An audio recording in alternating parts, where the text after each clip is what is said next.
Albert Einstein, the great Albert Einstein, defined insanity as follows: doing the same thing over and over again and expecting different results. That's what Albert Einstein said. If his definition is true, and I'm not to argue with Einstein, the House Republicans have truly lost their minds. This week, the House of Representatives will vote for the 37th time.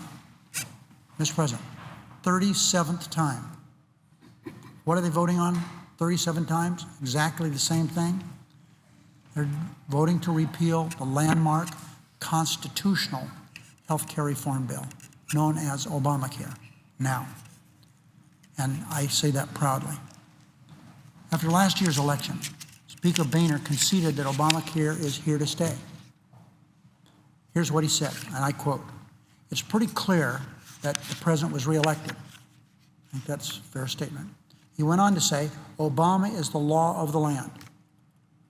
Again, the Speaker said, it's pretty clear that President Obama was reelected and Obamacare is the law of the land. So no matter what he said then, this is now, and he's changed his mind. The House will waste yet another week on another dead-end repeal vote. Perhaps Republicans think the 37th time is the charm. 37 times on the exact same thing.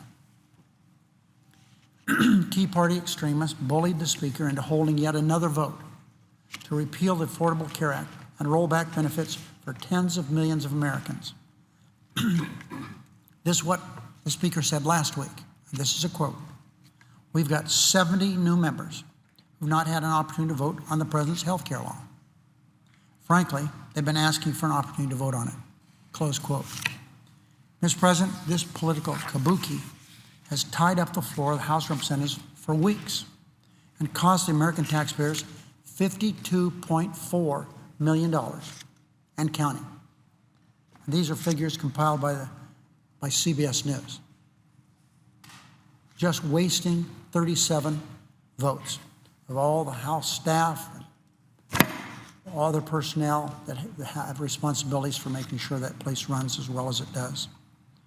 That money, $52.4 million, is enough to restore funding for 19 million meals for homebound seniors, or 6,900 children dropped from the Head Start program. But while the vote may be political theater, it does have one benefit. The American people will know where the freshman class of House Republicans stand. I think we know, but it'll give another opportunity to see this. Do they stand with millions of Americans who are already benefiting from Obamacare? We know that answer. Or do they stand with insurance companies? We know that answer. The insurance companies who would like nothing better than to have things the way they used to be, than to once again deny coverage to sick children, impose lifetime caps on care, and discriminate against those with pre-existing conditions. Since President Obama signed the Affordable Care Act into law, insurance companies can no longer put profits ahead of people. One of the provisions in this bill says that of premiums paid to insurance companies for health care, 80% of those benefits must go to patients. No longer, as they did, 50% of the premium goes for salaries, bonuses, and other perks for insurance executives. No longer. Insurance companies can no longer discriminate against children with pre-existing conditions. They can no longer raise your rates for no reason. They can no longer drop your coverage if you get sick. Mr. President, that's what happened. But this week, for the 37th time, House Republicans will try to change all that. Here are a few of the other benefits already in effect that House Republicans would eliminate. In Nevada, Mr. President, we're not a heavily populated state like Massachusetts or California or New York, but we're getting bigger. We have about 3 million people. In Nevada alone, tens of thousands of seniors have saved tens of millions of dollars on medicines because the Affordable Care Act closed the gap on prescription drugs. That means millions of seniors across this country have more money in their pockets for food, gas, and electric bills. More than 3 million young people, because of Obamacare, including 33,000 young Nevadans, have benefited from a provision in the law that allows children to stay on their parents' health plans until they're 26 years old. That means no person will have to worry about getting sick while looking for a job that offers insurance. Or they can go to college. Mr. President, in my little town of Searchlight, Nevada, a boy made a decision. Was he going to join the military, very patriotic family, or should he go to school? And he made the decision he was going to go to school. And the family is not one of means. His mom worked part-time in a post office, and his dad worked at a power plant about 40 miles from Searchlight. They were so happy. This boy was going to go to college, the first person in their family to go to college. And he did extremely well. Finished 1 year, he's in his second year, and he started feeling some discomfort. He had testicular cancer. The time had passed. He was 23 years old, no longer could be on his parents' insurance.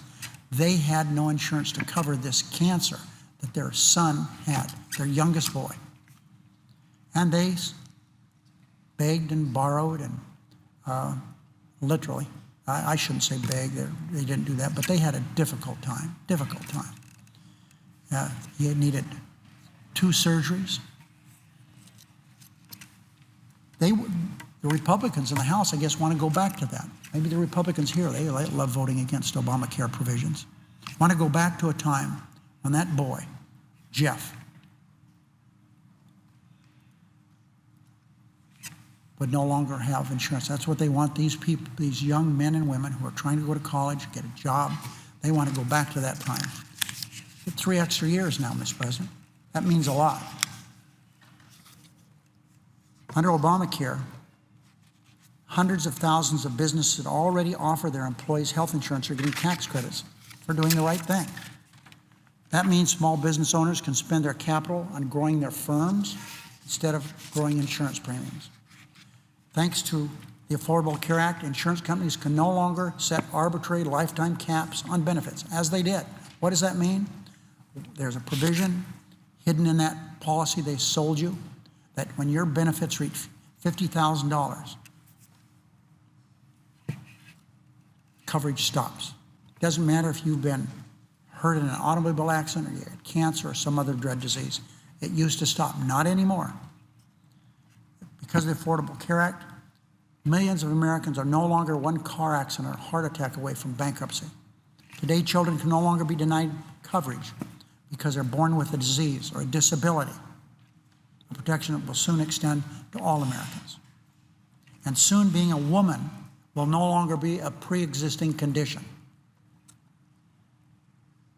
I said it right, Mr. President. No longer will being a woman be a pre-existing condition. My daughter has a pre-existing condition. Why? She's a woman, but no longer.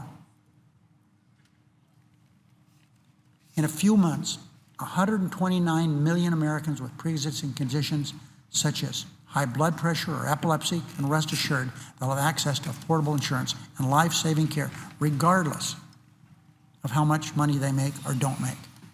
And soon, 25 million more Americans who can't afford health insurance will have access to reasonably priced insurance and quality care. But if Republicans get their way, these benefits and more will disappear. There's going to be a vote take place in the House of Representatives to repeal everything that I've talked about. Not change it, repeal it.